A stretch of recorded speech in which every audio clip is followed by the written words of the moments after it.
Hi, I'm Ryan Szymanski, curator for Battleship New Jersey Museum and Memorial. Today we're going to continue our discussion of battles of World War II with the Battle of the Coral Sea.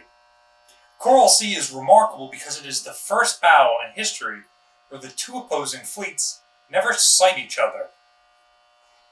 This is the first time that aircraft launched from aircraft carriers do all of the actual fighting of the battle. This is significant because at this point, World War II has been going on since 1939. It's now May 7th and 8th of 1942. So for 2.5, 3 years, there's been a war going on with aircraft carriers actively participating. But this is the first time that the technology is mature enough that a battle can actually happen beyond range of either fleet. Essentially, for this battle, each side is bringing two different forces. The Japanese are bringing an invasion fleet, escorted by some cruisers and the light carrier Shoho, and a carrier fleet with the Pearl Harbor veterans Shokaku and Zuikaku, the most modern carriers in the Japanese Navy and probably the best designed.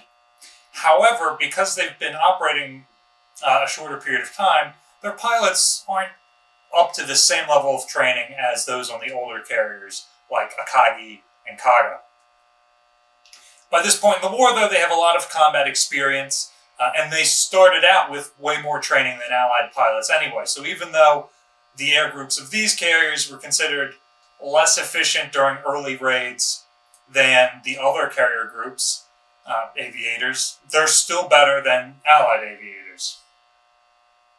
On the Allied side, the American carrier force is broken up into two task forces based around the carriers Yorktown and her screen, and the aircraft carrier Lexington and her screen.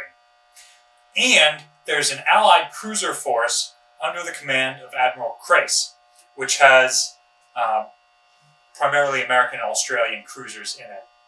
The Coral Sea is between Australia and the Solomon Islands and New Guinea to the north.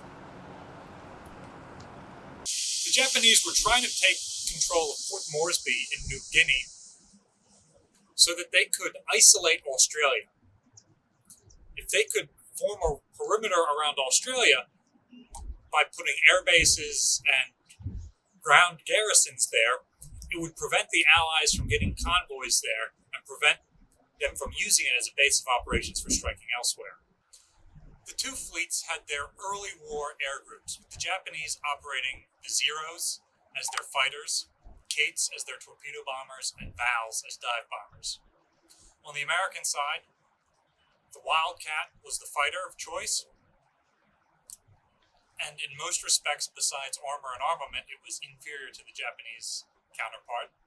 The Devastator was the torpedo plane. It was obsolete by this point in the war. And the Dauntless was their dive bomber. The Dauntless may have been the best dive bomber in the world at the time. This was the one area where the Allies had the better aircraft, although the Japanese aircraft had longer range. Following carrier raids on some of the other Japanese-held islands, the Allies had deployed their two carrier groups to the area to protect Australia. The action began on May 7th with scout planes from each fleet trying to locate the enemy fleet. Neither was completely successful. The Japanese spotted the oiler Neosho being escorted by the destroyer Sims, believed it was an aircraft carrier being escorted by cruisers and possibly more ships, and launched a strike based on that.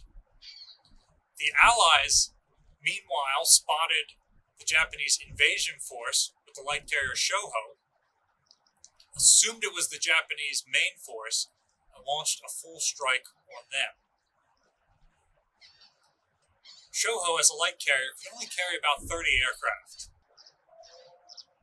A couple of fighters for self-defense, and a couple of bombers. Both strike forces were completely successful.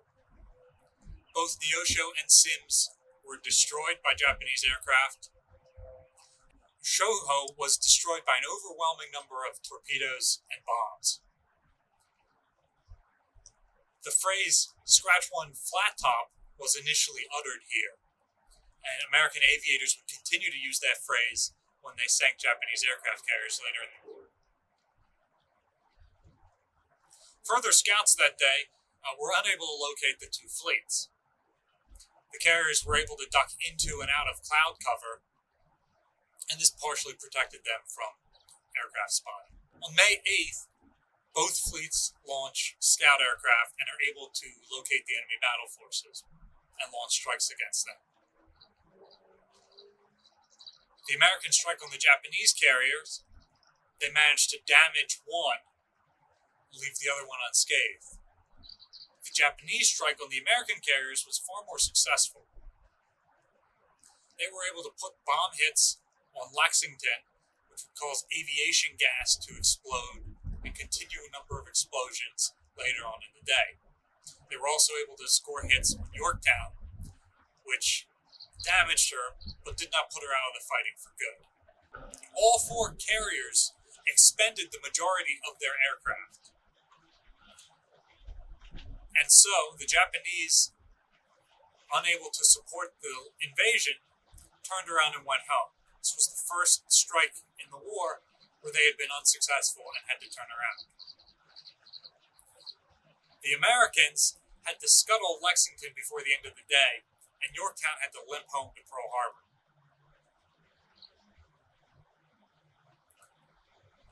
This battle was hugely influential on the Battle of Midway, which follows, in that Shokaku and Zuikaku, which were going to join the Kido Botai for that engagement, without aircraft, were sent home instead. Even though one of the carriers was undamaged, the Japanese did not switch up air groups and carriers. On the other hand, Yorktown was able to be repaired in just 72 hours to be deployed to Midway, and they were able to take the air group from the damaged Saratoga and completely replace the missing air group from Yorktown. The Japanese did not walk away from the battle with any significant damage control lessons learned, as their one lost carrier had been completely obliterated. However, the Americans walked away with significant damage control lessons. Yorktown's crew learned that if you purge the aviation gas lines prior to an attack, it will prevent further explosions. This was later passed to all American carriers, and they would prove far more survivable during the war, even though they were relatively unarmored. Yorktown herself would be attacked and damaged on two separate occasions during Midway, and after each one continued to operate. It would take a third attack from a Japanese submarine to finally sink her. So the damage control lessons learned and the experience that the American pilots were able to bring to the battle would greatly impact Midway later on. Thanks for watching. If you have any questions, make sure you drop them in the comment section down below. We'll get back to you as soon as we can. Remember to like, share, subscribe, and click the bell icon to get notifications whenever we're posting new content. And if you'd like to support the channel, check the description down below for ways to donate.